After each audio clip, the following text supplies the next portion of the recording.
سمجھتا کیا ہے خود کو یہ ہادی کا بچہ؟ درِ شہوار کے انداز میں عجیب سی خود اعتمادی اور خدوخال میں عجیب سی سرکشی جھلک رہی تھی۔ وہ فون بند کر کے مسلسل غصے سے ٹہل رہی تھی۔ ایسا کرو، مکھی بنا کر سامنے کی دیوار سے چپکا دو اسے۔ طوبیٰ نے اسے مزید چڑھایا۔ میری محبت میں اتنی طاقت ہے کہ میں ایسا بھی کر سکتی ہوں۔ وہ تلخی سے گویا ہوئی۔ تو پھر اسی طاقت کے بل بوتے پر اٹھا کر لے آؤ اسے میر ہاؤس میں۔ ویسے بھی تم سارے بہن بھائی محبت میں دھونس اور زور زبردستی ہی کے قائل ہو۔ طوبیٰ نے طنزیہ نگاہوں سے اس کی طرف دیکھا۔ اسے آج کل نہ جانے کیوں درِ شہوار کی ساری ہی فیملی پر سخت غصہ آنے لگا تھا۔ تم کس پرانی بات کا غصہ نکال رہی ہو مجھ پر؟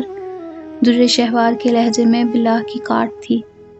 مجھے پرانے حساب کتاب دل میں رکھنے کی عادت نہیں۔ وہ اسی خشک انداز میں گویا ہوئی۔ تو پھر پچھلے کچھ دن سے یہ تاک تاک کر تیر کیوں برسا رہی ہو؟ درِ شہوار کے کھوجتے لہجے پر وہ دل ہی دل میں اپنی جذباتیت پر تھوڑا خفیف ہوئی۔ درِ شہوار اتنی بھی انجان اور بے خبر نہیں تھی جتنا طوبیٰ نے اسے سمجھ لیا تھا۔ ایسا کچھ نہیں ہے، بس سندل کی موت نے تھوڑا ڈسٹرب کر رکھا ہے مجھے، طوبیٰ نے زبردستی مسکرا کر کہا۔ تم تو ایسے طنز کرنے لگی ہو جیسے اس کی موت کے پیچھے میرا یا میرے بھائیوں کا ہاتھ ہو۔ درِ شہوار کے تلخ انداز پر وہ اپنے اندر کی اٹھتی ٹیس دبا کر پھیکے سے انداز میں مسکرائی۔ تم چھوڑو اس ٹاپک کو، یہ بتاؤ کیا کہا ہے ہادی نے تم سے؟ اس نے فوراً ہی موضوع گفتگو تبدیل کیا۔ موصوف کو مجھ جیسی بولڈ لڑکیاں پسند نہیں۔ میرا اس سے رابطہ کرنا اسے اریٹیٹ کرتا ہے، وہ استہزائیہ لہجے میں بولی۔ ہو سکتا ہے وہ کسی اور سے محبت کرتا ہو۔ طوبیٰ نے اس کی توجہ دوسری جانب مبذول کروائی۔ So what? وہ ابرو چڑھا کر تیکھے لہجے میں بولی۔ تو کیا کرو گی تم؟ گولی مار دوں گی اسے۔ ویسے بھی جہاں درِ شہوار آ جائے وہاں کسی اور کی گنجائش نہیں بنتی۔ اس کی سرکشی پر طوبیٰ کو خوف محسوس ہوا۔ کیا مطلب ہے تمہارا؟ میری محبت میں کسی پہاڑی چشمے کی طرح بے خوفی اور دلیری ہے، اور وہ اپنے راستے خود بنانا جانتی ہے۔ درِ شہوار ایک دفعہ پھر بے چینی سے ٹہلنے لگی۔ تمہیں ڈر نہیں لگتا کسی بھی چیز سے؟ طوبیٰ کی تفکر میں ڈوبی ہوئی آواز اس کی سماعتوں سے ٹکرائی۔ جب پیار کیا تو ڈرنا کیا؟ جب پیار کیا تو ڈرنا کیا؟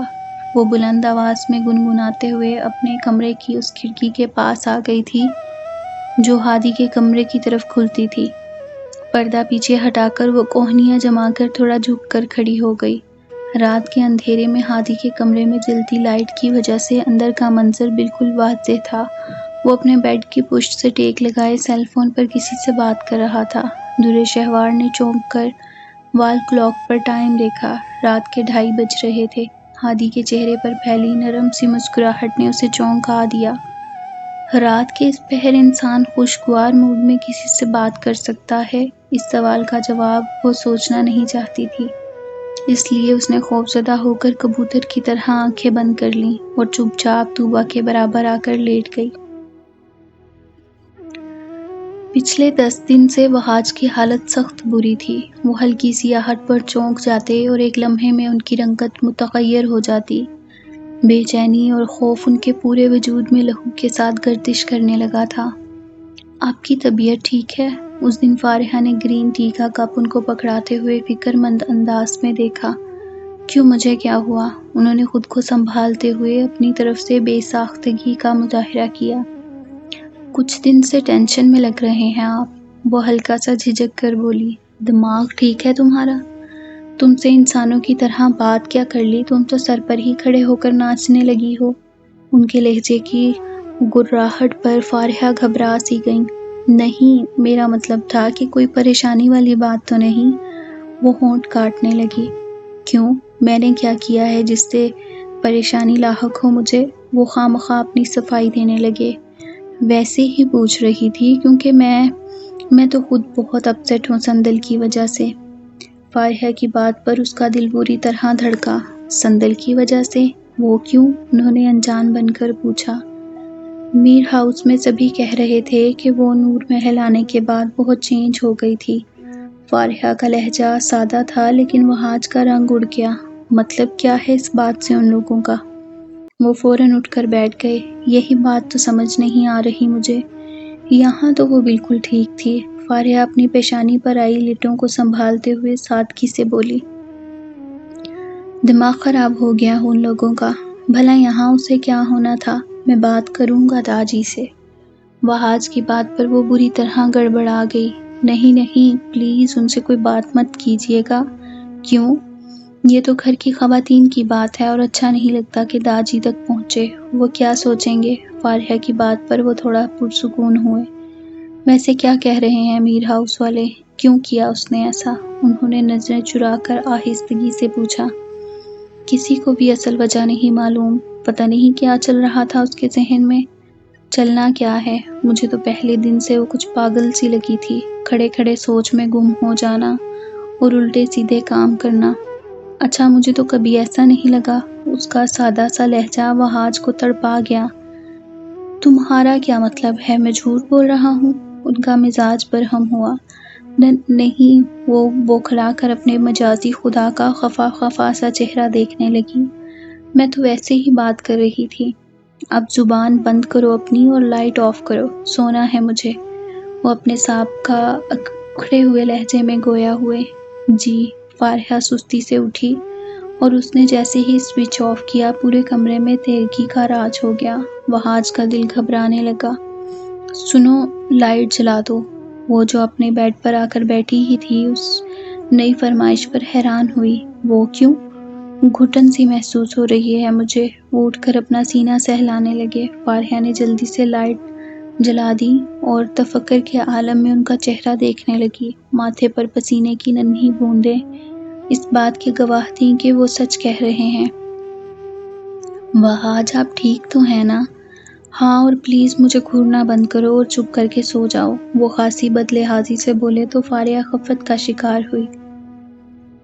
وہاج کی کسی بھی بات سے اختلاف کرنا فارحہ نے بہت سالوں سے چھوڑ دیا تھا، اس لیے وہ چپ چاپ لیٹ گئی، جبکہ وہاج نے وہ ساری رات بیڈ پر کروٹیں بدلتے ہوئے گزاری تھی اور وہ جانتے تھے کہ ان کی زندگی کا سارا سکون اور چین سندل اپنے ساتھ چرا کر لے گئی تھی۔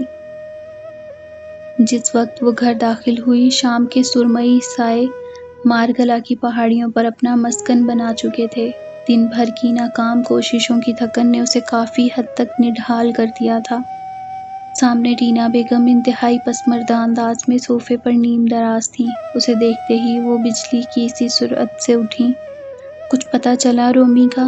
انہوں نے متجسس لہجے میں پوچھا۔ نہیں، اس کے منہ سے نکلنے والے ایک لفظ نے ٹینا بیگم کے ارمانوں پر مایوسی کی اوس گرا دی۔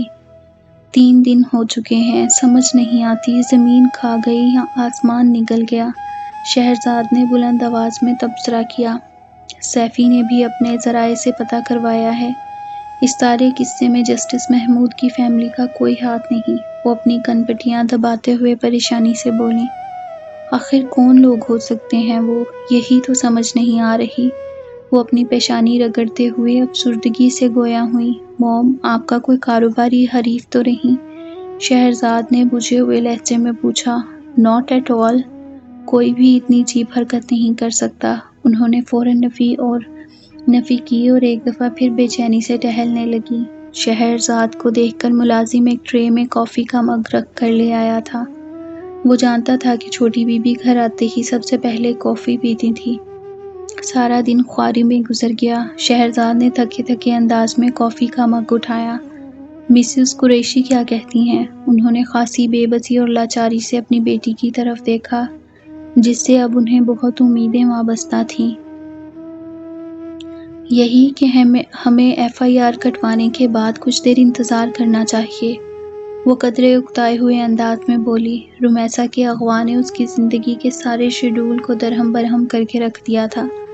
پچھلے 3 دن سے وہ پولیس اسٹیشن، کورٹ اور مختلف جگہوں پر وزٹ کر رہی تھی، یہاں تک کہ وہ اس ریسٹورنٹ میں بھی ہو آئی تھی جس کے قریب رومی کی گاڑی ملی تھی۔